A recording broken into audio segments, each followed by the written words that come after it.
खाकर, जेल जाकर, मार खाकर, सब केस खाकर अभ्यर्थी तैयार है, छात्र नेता तैयार है। यादव नहीं देखते हैं, वो भूमिहार नहीं देखते हैं, वो SC ST नहीं देखते हैं, वो कुछ नहीं देखते हैं कि हम पासवान है तो पासवान को देते हैं, वो कुछ नहीं देखते हैं। वो देखते हैं बस एक चीज कि मेरे लिए लाठी कौन खाया, मेरे लिए जेल कौन गया। मैदान में उतर जाएंगे तो जो युवाओं का वोट है, मान लेते हैं जो शिक्षक अभ्यर्थी हैं, मान लेते हैं जो BPSC के अभ्यर्थी हैं, मान लेते हैं जो दरोगा के अभ्यर्थी और मान लेते हैं कि सिपाही के अभ्यर्थी हैं, जो किसी कारण और सरकार की गलती से उनका नौकरी नहीं लगा।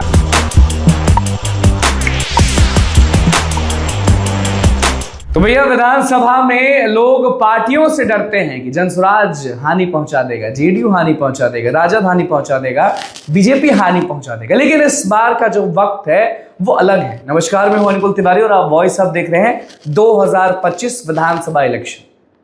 रोजगार, शिक्षा और ये जो मुद्दा है वो सबसे टॉप पर है और इसी सब से लाठी खाकर, जेल जाकर, मार खाकर, सब केस खाकर अभ्यर्थी तैयार है, छात्र नेता तैयार है और विरोध के लिए तैयार है। तो एक दिमाग अगर लगाया जाए और शांत से सोचा जाए तो मान लीजिए कोई सीट है, BJP उस पर लड़ रही है, उसके ओपोनेंट पे मान लीजिए कांग्रेस है, राजद है या फिर CPI माले है, जो भी, एक तरफ सरकार के लोग, एक तरफ विपक्ष और एक तरफ जनसुराज। तो आप समझिए कि वोट कितना डिवाइड होगा। मान लीजिए जो भाजपा वाले हैं वो भाजपा को देंगे, जो RJD वाले हैं या फिर कांग्रेस वाले वो RJD कांग्रेस को देंगे, जो जनसुराज को मानते हैं उसको देंगे। यहाँ तो बट गया। लेकिन जो युवा समीकरण होता है, जाति समीकरण तो सब जानता है कि यादव है, ये है, वो है। तो आपको हम बता देते हैं कि युवाओं का कोई जात नहीं होता है। वो यादव नहीं देखते हैं, वो भूमिहार नहीं देखते हैं, वो SC ST नहीं देखते हैं, वो कुछ नहीं देखते हैं कि हम पासवान है तो पासवान को देते हैं, वो कुछ नहीं देखते हैं। वो देखते हैं बस एक चीज कि मेरे लिए लाठी कौन खाया, मेरे लिए जेल कौन गया। तो अभी हर जगह ये सुनने में मिल रहा है। जैसे छात्र नेता दिलीप का नाम आप सुन रहे होंगे, चुनाव लड़ रहे हैं। छात्र नेता खुशबू को आप जान रहे होंगे, खुशबू पाठक की बात कर रहे हैं, हमेशा लड़ती रहती थी, जो वो भी चुनाव लड़ रही है। बिल्कुल आप सही सुन रहे हैं। मतलब कि अब स्टूडेंट लीडर चुनावी मैदान में उतर जाएंगे तो जो युवाओं का वोट है, मान लेते हैं जो शिक्षक अभ्यर्थी हैं, मान लेते हैं जो BPSC के अभ्यर्थी हैं, मान लेते हैं जो दरोगा के अभ्यर्थी और मान लेते हैं कि सिपाही के अभ्यर्थी हैं, जो किसी कारण और सरकार की गलती से उनका नौकरी नहीं लगा। तो समझ जाते हैं, दीघा की बात कर लें या फिर कुम्हरार की बात कर लें या फिर बिहार में बोधगया की बात कर लें या फिर कहीं की भी बात कर लें, तो आप समझिए कि मान लीजिए वो जो युवा है वो पैच है। तो जो वो युवा है वो सोचेगा क्या? वो सोचेगा कि अरे भैया, ये हमारे लिए लाठी थोड़े खाया था, वो हमारे लिए लाठी थोड़े खाया था, हमारे लिए तो छात्र नेता लाठी खाए थे। तो वोट कहाँ जाएगा? वोट बढ़ जाएगा।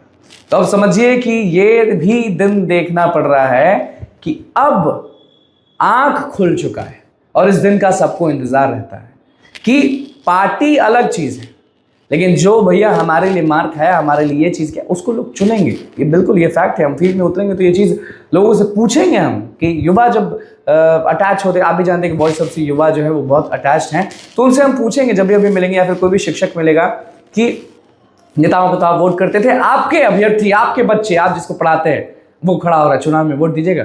तो क्या जवाब होगा वो हम अपने वॉइस पे जरूर डालेंगे। लेकिन ये चीज़ हम आपको इसलिए बता रहे हैं कि भैया अब तक डर था कि जनसुराज वोट काटेगा, BJP वोट काटेगा, अन्य पार्टियां वोट काटेंगी, लेकिन अब ये भी डर है कि नोटा नहीं दबेगा। इस बार दबेगा तो छात्र नेता और शिक्षक अभ्यर्थी या फिर अन्य अभ्यर्थी जो चुनावी मैदान में हो, नहीं जीतेंगे। मान लेते हैं नहीं जीतेंगे, कहाँ से पैसा लाएंगे ये लोग? नहीं जीतेंगे। लेकिन जो युवाओं का सेक्शन है, युवाओं का जो मास है, वो तो पर्टिकुलर विधानसभा में उनको जाएगा। तो क्या करेंगे लोग? जो रोजगार, शिक्षा के बारे में कह रहे हैं वो तो वोट बढ़ गया। तो भैया यही खेला है। अब नेताएं जो हमसे मिलेंगे, नेता जो मिलेंगे हमसे, उनसे हम बातचीत करेंगे और पूछेंगे। अगर सरकार वाले होंगे तो उनसे अलग सवाल, जो विपक्ष होंगे उनसे अलग सवाल। तो अब आपको बता दें कि अब वोट कटवा पार्टी तो नहीं है, लेकिन वोट कटवा अभ्यर्थी जरूर तैयार है। तो बस हमारे चैनल को सब्सक्राइब करें। देश को लेकर बहुत बहुत धन्यवाद।